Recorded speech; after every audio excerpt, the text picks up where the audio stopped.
देवभूमि उत्तराखंड की इस खास बुलेटिन में आपका बहुत बहुत स्वागत है। मैं हूं आपके साथ ऋतु। चलिए बुलेटिन की शुरुआत करते हैं बड़ी खबर के साथ। सीएम पुष्कर सिंह धामी आज जोशीमठ जाएंगे। सुबह 11:55 पर जोशीमठ के लिए वो रवाना हो जाएंगे। 11:55 वो समय होगा जब वो जोशीमठ के लिए रवाना होंगे। पुलिस लाइन से हेलीकॉप्टर से जाएंगे सीएम धामी। आपको बता दें कि 12:50 पर जोशीमठ पहुंचेंगे सीएम धामी। जोशीमठ पर का जायजा लेने के लिए खुद सीएम पुष्कर सिंह धामी जाएंगे। पुलिस लाइन से हेलीकॉप्टर से इस सफर को तय करते हुए जोशीमठ पहुंचेंगे। 12:50 समय सूचना मिल पाई है कि 12:50 पर जोशीमठ पहुंच जाएंगे। वहां पर जोशीमठ के हालातों का जायजा लेंगे, किस तरह की तकलीफें लोगों को झेलनी पड़ रही है। जोशीमठ में जिस तरह से बीते दिनों बहुत ज्यादा परेशानियों का सामना करना पड़ रहा है।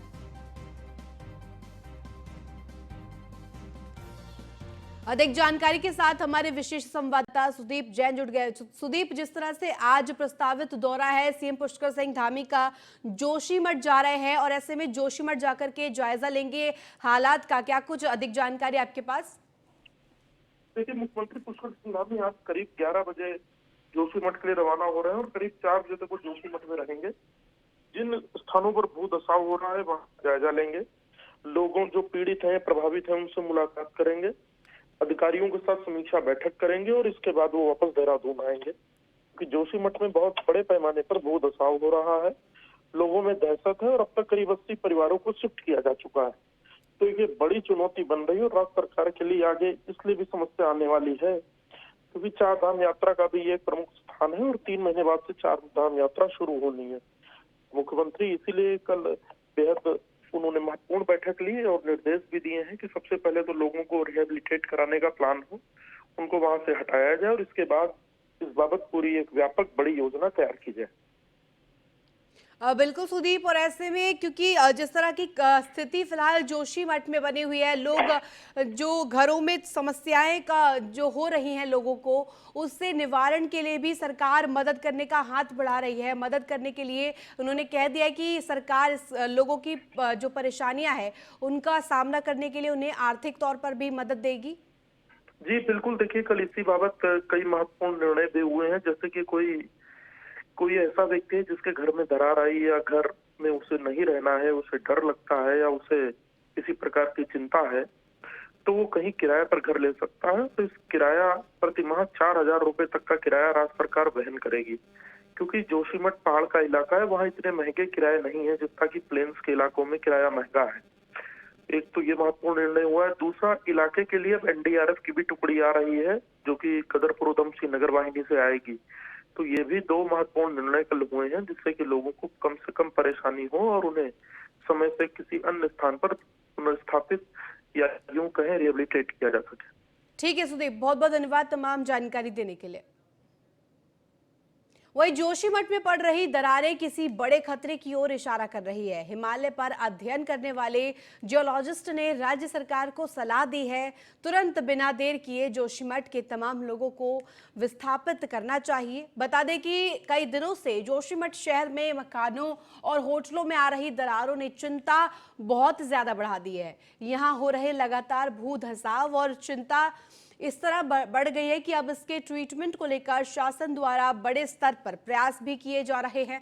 हाल ही में आपदा प्रबंधन की एक टीम ने इस पर अध्ययन कर रिपोर्ट शासन को सौंपी है। अब फिर से धसाव के कारणों की जांच की जा रही है। दरअसल जोशीमठ में 500 से अधिक घरों में और भवनों में दरारें आ गई हैं। स्थानीय लोग जोशीमठ की पहाड़ी के नीचे सुरंग से होकर गुजरने वाली एनटीपीसी की निर्माणाधीन तपोवन विष्णुघाट जल विद्युत परियोजना को भी जिम्मेदार मान रहे हैं। अभी अधिक दरार आने वाली जगहों पर रहने वाले लोगों को शिफ्ट भी किया जाएगा। वहीं जल्द इसके लिए पूरा प्लान बनाकर आगे की कार्रवाई की जाएगी। जिला प्रशासन से हमारी वार्ता हुई थी, उन्होंने एक सर्वे किया है किन किन घरों में ज़्यादा क्रैक्स हैं, उनको तत्काल वहाँ शिफ्ट कराने की आवश्यकता है। तो शिफ्ट कराने के लिए एक टेम्प्रेरी हम व्यवस्था कर सकते हैं और वो हम जल्द ही करेंगे। दूसरा, उनको पुनर्वासित किया जाए दूसरी जगह पर, उसके लिए हमें जगह देखनी पड़ेगी और जगह देखने के बाद वो सुरक्षित जगह मिल जाती है तो जिन घरों को तत्काल विस्थापित किया जाने की आवश्यकता है वो हम करेंगे। इसमें अन्य जगह से भी जैसे सूचना आई थी, जो मनोहर बाग क्षेत्र में ही जहाँ पे लोगों के घर में थोड़ी दरारें थी, उनका थोड़ा बहुत दरारें और बढ़ने की सूचना आई है। और इसी क्रम में हमने मनोहर बाग वार्ड में ही होटल माउंट व्यू के नीचे जो 5 परिवार रह रहे हैं, जहाँ पे काफ़ी दरार आई थी, उनको नगर पालिका के डॉमेट्री में शिफ्ट कर दिया है। 4 परिवार वहाँ रह रहे हैं, एक परिवार को खंड विकास के ऑफिस के पास में ही शिफ्ट किया गया है।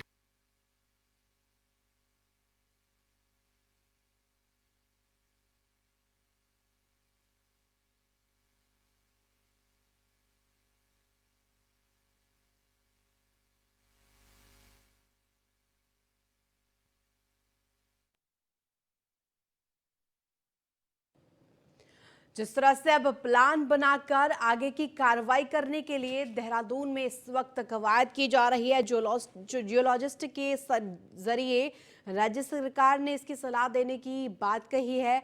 और जोशीमठ में जिस तरह से अब भू धसाव के मामले आ रहे हैं, एक के बाद एक घरों में दरारें पड़ रही हैं, उस पर अब कवायद शुरू हो गई है प्रदेश सरकार की। 500 से अधिक लोगों को इससे परेशानियों का सामना करना पड़ रहा है। प्लान बनाकर आगे किस तरह से इस परेशानी से निपटा जाए, इसके लिए आगे की रणनीति तैयार की जा रही है।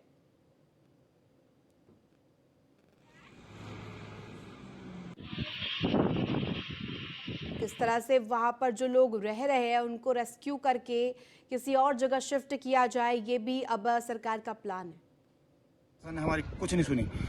हमने जिला अधिकारी से कराया, उप जिलाधिकारी से कराया, सबसे मौका करा दिया, सबने आश्वासन नहीं दिया। अभी तक उस पर कुछ अमल नहीं हुआ। हमारा ये था कि इनका मानक चेक होए और ये होटल कम के जाए।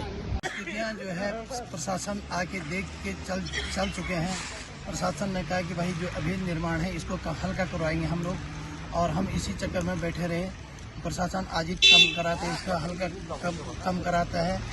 और प्रशासन ने जो है ये भी संदेश दिया था कि भाई इसको जल्द से जल्द तोड़ा जाएगा, और अभी तक कोई रिपोर्ट नहीं है। फिर कल रात को हम जो है 1:30-2 बजे से हम रोड में आए, जब इस पर बहुत भयंकर आवाज़ आई और इस पर मोटी दरारें भी हो गई। उसके बाद हम सब किराएदार वगैरह जो है खाली पहले ही करा दिए थे, और अभी बैंक का लोन भी हम पे लोन भी जो है बैलेंस है, बच्चों की पढ़ाई है, और सब जगह जो हम होटल की दहशत से, बाकी होटल हमारे कमरों पर दरारें कम है, मगर जो है होटल के दहशत से जो है हम 6-7 परिवार जो है होटल के दहशत से छोड़ के जा रहे हैं हम लोग, और हमारी जिंदगी भर की पूंजी यही है। क्या जो है कहीं नगर पालिका में बता रहे हैं, कहीं जो है ब्लॉक में बता रहे हैं, मगर अभी तक कमरा मिला नहीं है। वहीं गढ़वाल आयुक्त सुशील कुमार, आपदा प्रबंधन सचिव रंजीत कुमार सहित विशेषज्ञ वैज्ञानिकों की टीम जोशीमठ पहुंची। रंजीत कुमार सिन्हा ने कहा कि आज हमारी टीम जोशीमठ में भू धसाव का प्रभावित क्षेत्रों में घर घर जाकर सर्वेक्षण कार्य किया जा रहा है।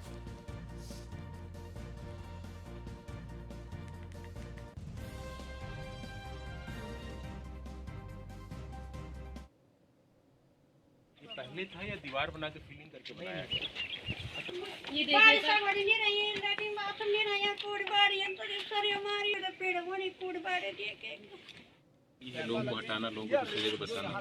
इसके अलावा जो स्टेबलाइजेशन का काम है, वो ड्रेनेज सिस्टम जो पानी निकल रहा है उसके लिए हमारी टीम का स्टडी करी किस तरह से, कहाँ से पानी अंदर से निकल रहा है। वो पानी निकल रहा है वो खतरनाक है, वो अंदर वैक्यूम क्रिएट हो रहा है, उसके कारण सिंकिंग हो रही है, तो उसको हमको देखना पड़ेगा। उस पानी को हम रोक सकें तो वो एक इम्पोर्टेंट रीजन है। वहीं देहरादून से इस वक्त की बड़ी खबर आपको बता दें, शासन से यूके SSSC की 7 भर्तियों को मंजूरी मिली है। कैबिनेट ने इन परीक्षाओं को लोक सेवा आयोग हरिद्वार रेफर किया था और अब 7 भर्तियों के लिए मंजूरी मिल गई है।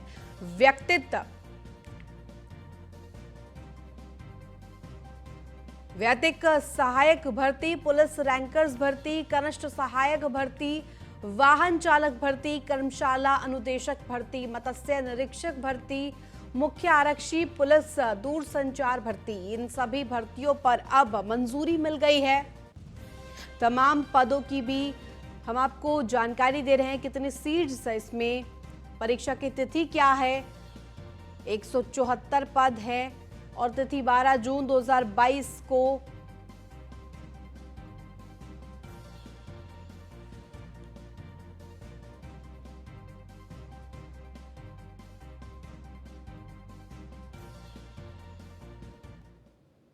वही उत्तराखंड बोर्ड 10वीं और 12वीं की परीक्षाओं की तारीख घोषित कर दिया है। ऐसे में 16 मार्च से शुरू होगी, 6 अप्रैल तक चलेंगी बोर्ड की परीक्षाएं। ये बड़ी खबर आपको बता रहे, शिक्षा परिषद रामनगर बोर्ड ने परीक्षाओं की तारीखों का ऐलान किया है। उत्तराखंड से इस वक्त की बड़ी खबर आपको बता रहे हैं। 16 मार्च से शुरू होगी और 6 अप्रैल तक परीक्षाएं चलेंगी। शिक्षा परिषद रामनगर बोर्ड ने इसकी जानकारी साझा की है। उत्तराखंड बोर्ड 10वीं और 12वीं की परीक्षाओं की तारीखों का ऐलान हो गया है, तारीखें घोषित कर दी गई हैं।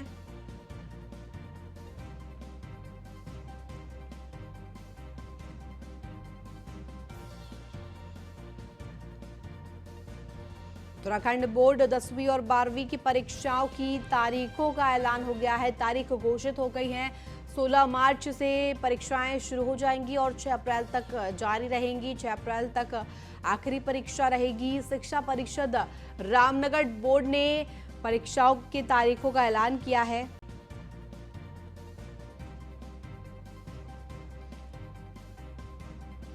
बड़ी खबर आपको बता रहे हैं।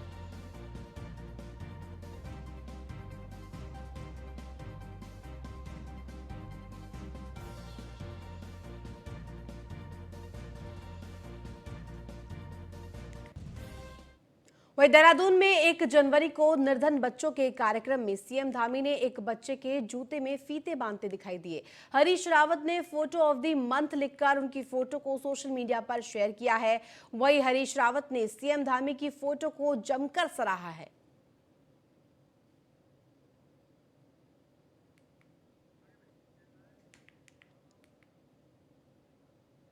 वहीं अल्मोड़ा के हैलंग एकजुटता मंच के उद्घाटन पर उत्तराखंड परिवर्तन पार्टी ने जिला प्रशासन के माध्यम से मुख्यमंत्री को ज्ञापन भेजा। इस दौरान उपाध्यक्ष पीसी तिवारी ने कहा कि प्रदेश की अवैध तरीके से कब्जा कराने वाले अधिकारियों और राजनेताओं के खिलाफ कोई कार्रवाई नहीं की जा रही है। वहीं लोगों के मन में भय पैदा कर उनसे घर छीना जा रहा है। साथ ही सरकार से लोगों को हटाने, पहले उनके पुनर्वास की व्यवस्था को लेकर नीति बनाने और शहर में संपत्ति की सीमा तय की जाने की मांग की गई है। एक बड़ा मामला बनफूलपुरा का जो आया है, उसमें सुप्रीम कोर्ट ने राहत दी, जिसका हम स्वागत करते हैं। दूसरा सबसे बड़ा सवाल है कि रामनगर से लेकर रुद्रपुर से लेकर खटीमा से लेकर तराई और उत्तराखंड की तमाम जो क्षेत्र हैं वो नजूल ज़मीन पर हैं, और नजूल ज़मीन ये सरकार का कैटेगराइजेशन है। एक और बड़े बड़े माफियाओं के पास बहुत बड़ी ज़मीनें हैं, और दूसरी ओर आप जो है गरीबों को बिना पुनर्वास के हटा रहे हैं। तो बनफूल का जो पूरा का जो मामला है, उसके आलोक में हम कहना चाहते हैं सरकार ये नीति बनाए उत्तराखंड के अंदर कि किसी भी व्यक्ति को उस तब तक विस्थापित नहीं किया जाएगा जब तक कि उसके ऊपर छत नहीं है। एक बड़ा वहीं मसूरी में एक निजी होटल में प्रतापनगर जल कल्याण समिति द्वारा सम्मान समारोह का आयोजन किया गया। कार्यक्रम में बतौर मुख्य अतिथि कैबिनेट मंत्री गणेश जोशी और प्रतापनगर के विधायक विक्रम सिंह नेगी पहुंचे। इस दौरान दिव्या थलवाल का लोक सेवा आयोग की परीक्षा में 9वां स्थान प्राप्त किया है। आपको बता दें कि कैबिनेट मंत्री गणेश जोशी ने दिव्या थलवाल को शॉल और मोमेंटो देकर सम्मानित किया है और शुभकामनाएं दी है। इस दौरान मंत्री गणेश जोशी ने कहा कि प्रतापनगर की बिटिया दिव्या थलवाल ने पूरे प्रदेश का नाम रोशन किया है, और ऐसे में प्रतिभावान युवाओं को हमेशा प्रोत्साहित करना चाहिए ताकि वे अन्य युवा वर्ग को भी प्रेरणा दे सके।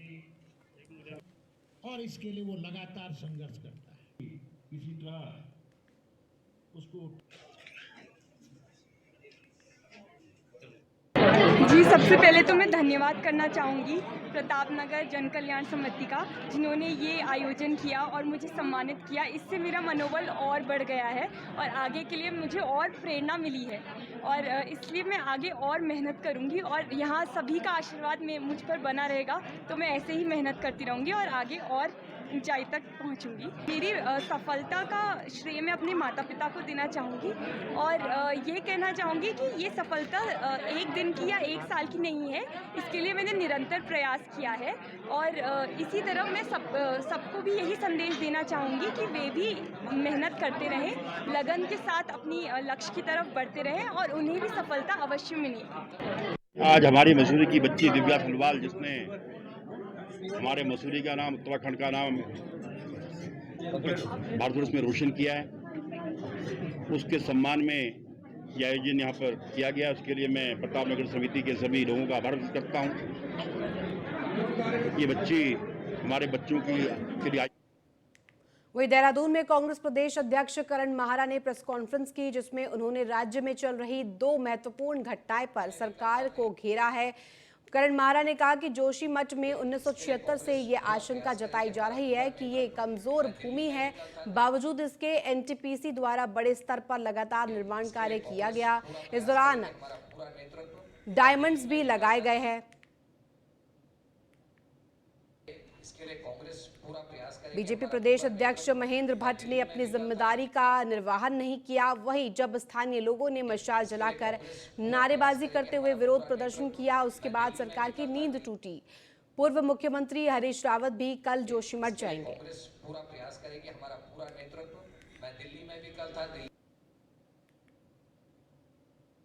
इसके लिए कांग्रेस पूरा प्रयास करेगी हमारा। मैं अपनी कमेटी को कब करूं, और मेरे लगातार हर महीने में 4 कार्यक्रम पूरे प्रदेश में हो रहे हैं, जो आप सबके संज्ञान में है। तो कार्य नहीं रुका है तो उनको मेरी कार्यकारिणी की चिंता नहीं करनी चाहिए, उनको अपने पूर्व मुख्यमंत्रियों की चिंता करनी चाहिए, जो लगातार सरकार में भ्रष्टाचार की बात कर रहे हैं वर्तमान सरकार में। और मुख्यमंत्री जी उनको धमकी दे रहे हैं, जो मछली मुंह खोलेगी उसके वो जल्दी कांटे में फंसती है। तो ये वो अपने संगठन अपनी सरकार पर ध्यान दें। कांग्रेस के राजनीतिक जो निर्णय है उनमें भट्ट जी को कुछ भी कहने का कोई अधिकार नहीं। मैं अपनी वहीं देहरादून में लोगों को बार बार बेघर करने की प्रक्रिया और खास तौर पर हल्द्वानी के बनभुलपुरा क्षेत्र में बन रही स्थिति पर राज्य के विपक्षी दलों और विभिन्न जन संगठनों की ओर से एक संयुक्त शिष्टमंडल ने जिलाधिकारी सोनिका को ज्ञापन सौंपा है। बताया जा रहा है कि शिष्टमंडल ने उत्तराखंड महिला मंच, चेतना आंदोलन, मजदूर यूनियन और किसान संगठनों के प्रतिनिधियों के साथ उत्तराखंड कांग्रेस की मुख्य प्रवक्ता गरिमा मेहराज दसौनी और अन्य विपक्षी दलों के प्रतिनिधि भी शामिल रहे। वहीं इस मामले पर बोलते हुए कांग्रेस की मुख्य प्रवक्ता गरिमा मेहराज दसौनी ने कहा कि वन भूलपुरपुरा जोशीमठ के भूस्खलन और प्रदेश में लोगों के घरों को बुलडोजर से तोड़े जाने के मामले पर सरकार का उदासीन चेहरा सामने आया है। देखिए, आज हमारा एक सर्वदलीय शिष्टमंडल यहाँ डीएम साहब से मिलने के लिए आया था। हमारे मुख्यतः आक्रोशित और शुद्ध साथी थे, जिन्होंने सरकार का बहुत ही संवेदनहीन जो पक्ष था वन भूलपुरा मामले में, उसको डीएम साहब के सामने रखा। और वहीं जोशीमठ को लेकर जो उदासीनता है और जो आखिरी समय पर अब जब जोशीमठ बिल्कुल अस्तित्व विहीन होने की कगार पर है, अब जब वो भूकंप के बिल्कुल भी झटके नहीं बर्दाश्त कर सकता, बड़े भयंकर वहां पर दरारें आ रही हैं, लोग डर के साए में वहां जी रहे हैं। ऐसे में सरकार जो है 14 सदस्यीय समिति गठित कर रही है और औपचारिकता मात्र अपनी पूरी कर रही है। उसके अलावा देहरादून और बाकी के प्रदेश में जिस तरह से एविक्शन के जो कानून है उसको ताक पे रखकर, नियम कायदे कानूनों को ताक पे रखकर लोगों के घर बुलडोजर से वहीं मसूरी में अपर सचिव स्वास्थ्य अमनदीप कौर ने उप जिला चिकित्सालय का औचक निरीक्षण किया, अस्पताल में कमियों का जायजा लिया। वहीं अगर अपर सचिव स्वास्थ्य ने अस्पताल प्रबंधन से पैरामेडिकल स्टाफ और चतुर्थ श्रेणी के कर्मचारियों की कमियों के बारे में भी जानकारी ली। वे मौजूद डॉक्टरों और स्टाफ से बातचीत कर उनकी समस्याओं, उनको मिलने वाली सुविधाओं के बारे में भी जाना। अपर सचिव स्वास्थ्य अमनदीप कौर ने भी ये भी बताया कि अस्पताल प्रबंधन द्वारा अस्पताल में पैरामेडिकल स्टाफ और चतुर्थ श्रेणी के कर्मचारियों की कमियों को दूर करने के लिए विभाग को प्रस्ताव भेजे गए हैं। उनके द्वारा उन सभी प्रस्ताव को उपलब्ध कराने के निर्देश दिए गए हैं। वहीं जल्द अस्पताल में मिलने वाली स्वास्थ्य सुविधाएं बेहतर हो जाएंगी, वहीं स्टाफ की कमी भी दूर होगी।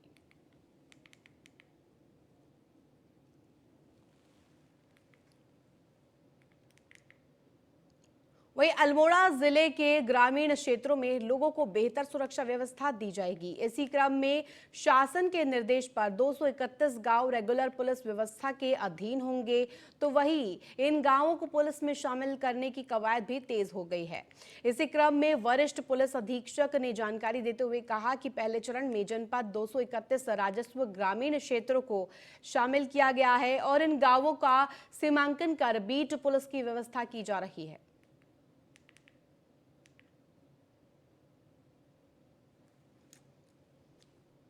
चरण में शासन के द्वारा 231 गांवों को अल्मोड़ा जनपद के उनको राजस्व क्षेत्र से पुलिस क्षेत्र को ट्रांसफ़र किया गया है और ये ऐसे गांव हैं जिनको कि पहले से चली आ रही जो हमारी थाने और चौकियां हैं उन थाने चौकियों में ही ऐड कर दिया गया जिससे कि एक्स्ट्रा इंफ्रास्ट्रक्चर खड़ी करने की आवश्यकता न पड़े।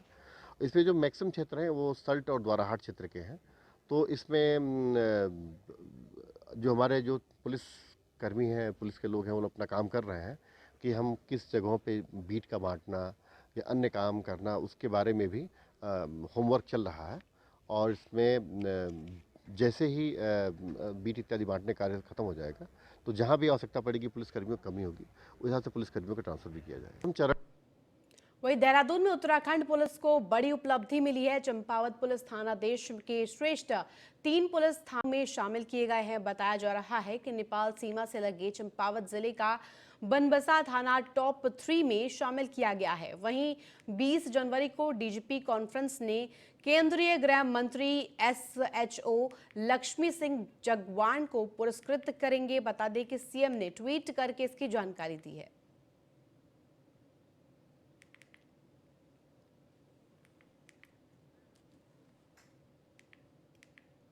वहीं रुद्रपुर के थाना ट्रांजिट कैंप की कृष्णा कॉलोनी में घरेलू सिलेंडर फटने से हड़कंप मच गया। धमाका इतना तेज था कि 2 मंजिला इमारत सहित 2 मकान भी धराशायी हो गए। बता दें कि 2 मंजिला धराशायी होने के बाद साथ पीछे स्थित 2 मकान पर जा गिरे, जिससे जहां 2 गंभीर रूप से लोग झुलस गए, वहीं महिला सहित 4 लोग मलबे में दबकर घायल हो गए। आसपास के लोगों ने आनन फानन में घायलों का जिला अस्पताल में भर्ती कराया। फिलहाल सूचना मिलते ही पुलिस और जिला प्रशासन की टीम मौके पर पहुंची और मामले की जांच में जुटी। वहीं विधायक ने घायलों को हालचाल भी जाना है।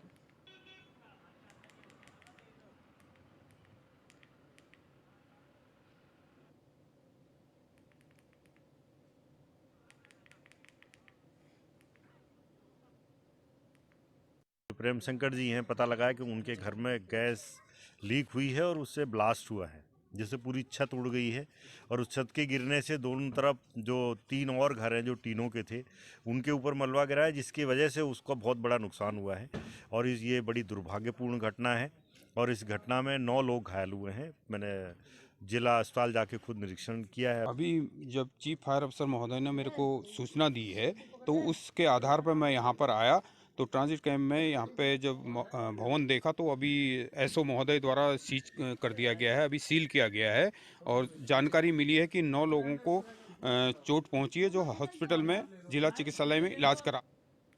वहीं देहरादून की दिनेशपुर सब्जी मार्केट में 6 सिग्मा इंस्टीट्यूट एवं टेक्नोलॉजी साइंस कॉलेज के छात्र छात्राओं ने नुक्कड़ नाटक किया, जिसका अहम उद्देश्य फैलते कोरोना को लेकर लोगों को जागरूक करना रहा। इसी क्रम में लोगों को वैक्सीन लगाने के लिए भी प्रेरित किया गया। साथ ही स्वास्थ्य विभाग के माध्यम से कोविड-19 के टीके भी लगाए गए। इस दौरान कॉलेज की टीचर ऋचा तिवारी ने कहा कि कोरोना वैक्सीन के प्रति लोगों को जागरूक करने के लिए ये कार्यक्रम आयोजित किया गया है।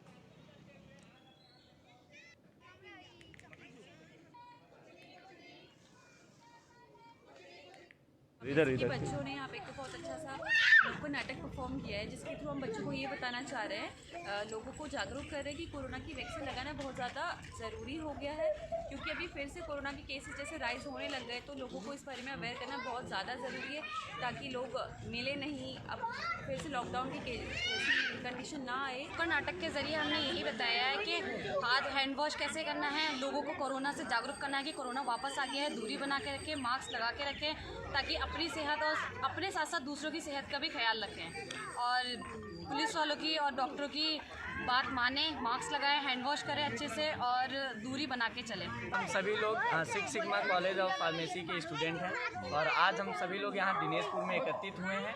कोरोना हम देख रहे हैं दोबारा पुनः वापस आ रहा है, तो उसको लेकर हम अवेयरनेस, एक जागरूकता अभियान के तहत, नुक्कड़ नाटक के तहत हम सभी लोग समाज को नुक्कड़ नाटक के द्वारा यह बताने का प्रयास किए कि किस तरीके से हमें अवेयर होना है, बच के रहना है कोरोना से। और आज सभी लोग यहाँ पहुँचे हैं, वैक्सीनेशन की वैन भी आई पड़ी है। सभी लोगों को हमने जागरूक किया कि हाथ कैसे धुलना है, साफ सफाई कैसे। तो फिलहाल इस बुलेटिन में बस इतना ही। आप देखते रहिए न्यूज़ 1 इंडिया।